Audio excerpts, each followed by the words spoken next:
जब भी बात होती है पाकिस्तान की, हम सभी के जहन में बहुत सारी चीज़ें यहाँ पर आने लगती हैं। लेकिन इस बार पाकिस्तान ने जो किया है वो आपकी और हमारी सभी की सोच से बियॉन्ड है। मतलब जिसे बोलते हैं मौका परस्ती करना या मौके का सही फायदा उठाना, ये काम यहाँ पर पाकिस्तान ने किया है। और मैं बात कर रही हूँ सऊदी और पाकिस्तान के बीच में साइन हुई डिफेंस डील के बारे में। जी हाँ, वो डिफेंस डील जो कि ये बोलती है कि कोई भी कंट्री अगर पाकिस्तान के ऊपर हमला करेगी, कोई भी कंट्री अगर सऊदी के ऊपर हमला करेगी, तो दोनों कंट्री के ऊपर को हमला माना जाएगा। मतलब अगर हम यहाँ ऑपरेशन सिंदूर को एक उदाहरण के रूप में लें, तो अगर भारत किसी भी तरीके से पाकिस्तान पर कोई हमला करता है तो माना जाएगा कि हमने सऊदी के ऊपर भी हमला किया है। तो अब सवाल ये उठता है कि भारत को इस बात से डरने की जरूरत है, क्या भारत को अपनी डिफेंस अलायंसेस को चेंज करने की जरूरत है, या फिर ये जो पैक्ट दोनों कंट्रीज के बीच में हुआ है उसका आखिर मतलब क्या है, यही आज हम समझेंगे। नमस्कार साथियों, मैं प्रज्ञा पांडे स्वागत करती हूँ आप सभी का गली से ग्लोबल के हमारे चैनल में, जहां पर हम बहुत सारे नेशनल और इंटरनेशनल अफेयर्स को कवर करने वाले हैं।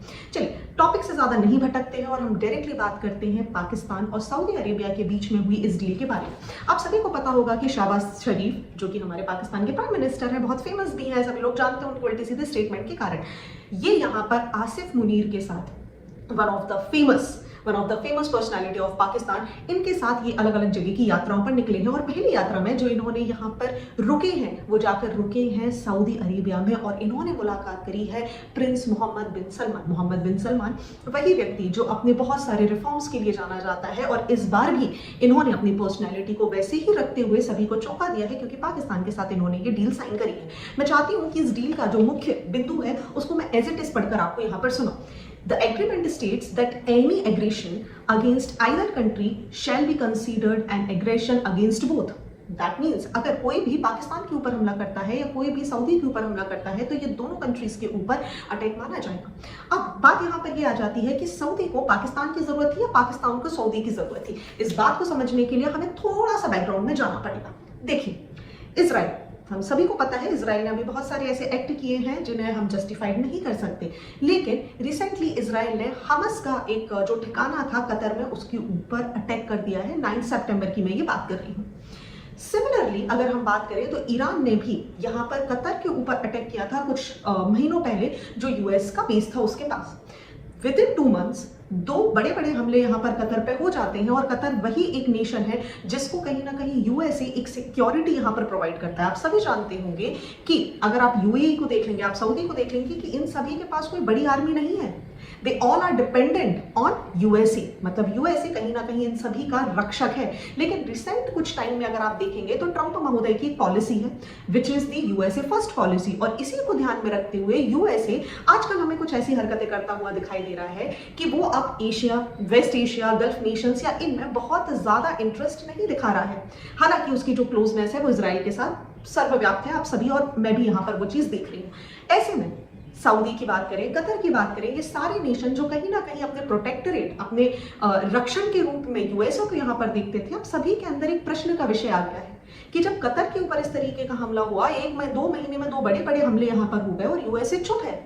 What does it imply? क्या यूएसए हमारी मदद करना नहीं चाहता या यूएसए कंडेम भी नहीं करना चाहता? क्योंकि यूएसए ने तो कंडेम भी नहीं किया इनमें से किसी एक्ट को, जबकि इंडिया का स्टैंड बहुत क्लियर था। इंडिया ने तो एटलीस्ट कंडेम करने की अपनी एक जो रिस्पेक्ट है वो यहाँ पर दिखाई। अब ऐसे में वो नेशंस जो कहीं ना कहीं यूएसए के ऊपर डिपेंडेंट थे, उनका क्या सोचना होगा ना। कतर के पास कोई ऑप्शन नहीं है। कतर ऐसे में अलग अलग जगह पर सीख कर रहा था हेल्प, और ऐसे में इस्लामिक नेशंस यहाँ पर एक साथ आए और इस्लामिक समिट को यहाँ पर कंडक्ट किया गया 15 सितंबर को, जहाँ पर अलग अलग अरब वर्ल्ड के अरब लीग के जो लीडर्स हैं वो यहाँ पर मिले, इस्लामिक कोऑपरेशन ऑर्गेनाइजेशंस के जो लीडर वो यहाँ पर मिले। लगभग 57 से भी ज्यादा इस्लामिक कंट्रीज यहाँ पर कतर के सपोर्ट में आ गई। और आप अगर अपनी स्क्रीन पर फोटो देख पा रहे हैं इस समिट का, तो आप देखेंगे शहबाज शरीफ को यहाँ पर बड़ी इज्जत दी गई है, उनको फ्रंट रो यहाँ पर प्रोवाइड की गई है। This is for the very first time. अगर हम देखें तो पाकिस्तान जो इतने टाइम से रिस्पेक्ट के लिए यहाँ वहां सीख कर रहा था, उसे वो इज्जत दे दी गई। लेकिन अब आपको यहाँ पर थोड़ा सा कैच समझना होगा। पाकिस्तान को ये जो इज्जत मिल रही है इसका मुख्य कारण है कि पाकिस्तान इकलौता इन इस्लामिक नेशंस में अगर आप देखेंगे तो इकलौती ऐसी कंट्री है जिसके पास न्यूक्लियर आर्म्स हैं। अगर आप स्क्रीन पर अभी भी देख पा रहे होंगे तो आपको न्यूक्लियर वेपन्स की जो कंट्रीज हैं उनकी एक लिस्ट दिख रही होगी, जिसमें आप देखेंगे कि पाकिस्तान के पास लगभग 170 के आसपास न्यूक्लियर वेपन्स हैं। ऐसे में सऊदी अब कहीं ना कहीं अपना पोजीशन स्ट्रॉन्ग करना चाह रहा है, एक Muslim majority nation which also has the nuclear power. तो क्या आपको ये लगता है कि यह न्यूक्लियर जस्ट एक मिसाइल छोड़ के किसी के ऊपर गिरा दिया जाएगा, इजराइल के ऊपर गिरा देंगे? नहीं, कुछ चीजें केवल डर दिखाने के लिए, भय दिखाने के लिए ही अपने पास रखी जाती हैं। डजंट मीन कि उनका यहाँ पर हमें इस्तेमाल करना है। सिमिलरली अब जो पाकिस्तान है उसकी कंडीशन ऐसी हो चुकी है कि भाई पैसे वो लेता ही था, सऊदी यहाँ पर पैसे सप्लाई करेगा, पाकिस्तान यहाँ पर पावर सप्लाई करेगा। और ये कोई पहली बात नहीं है कि पाकिस्तान यहाँ पर एक आर्म सपोर्ट यहाँ पर देगा। अगर आपको मैं बता दूं तो पाकिस्तान ऑलरेडी यहाँ पर सऊदी में उनकी जो ट्रूप्स है उनको यहाँ पर ट्रेनिंग प्रोवाइड करता है। जो 2 इंपॉर्टेंट मॉस्क है जो बहुत ज़्यादा इस्लामिक वर्ल्ड में जिन्हें बहुत माना जाता है, उनके लिए भी प्रोटेक्शन के लिए जो ट्रूप्स को ट्रेनिंग दी जाती है वो भी यहाँ पर प्रोवाइड करता है। अगर हम करेंटली यहाँ पर बात करें तो लगभग 1500 से 2000 की जो ट्रूप है वो यहाँ पर आपको सऊदी में देखने के लिए मिल जाएगी, जो कि ऑपरेशनल टेक्निकल ट्रेनिंग जो भी हेल्प सऊदी मिलिट्री को चाहिए वो यहाँ पर देते हैं। दैट मीन्स एक तरफ हम बात कर रहे हैं पैसे की, एक तरफ हम बात कर रहे हैं पावर की। तो ये तो गिव एंड टेक सिचुएशन यहाँ पर हो गई।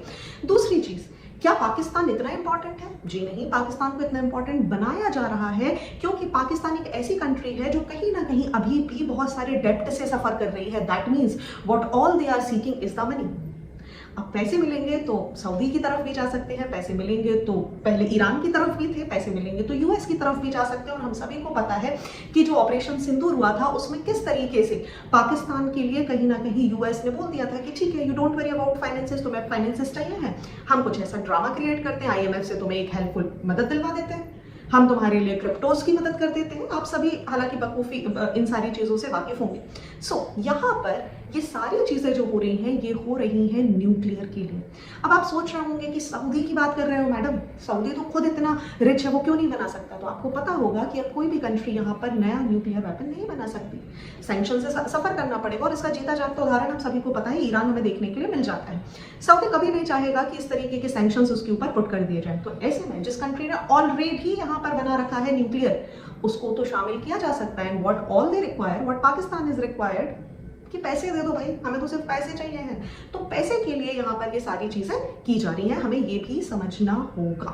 अब दूसरी चीज हमें ये समझना है कि क्या भारत को किसी भी तरीके का डेंजर यहाँ पर है? जी नहीं।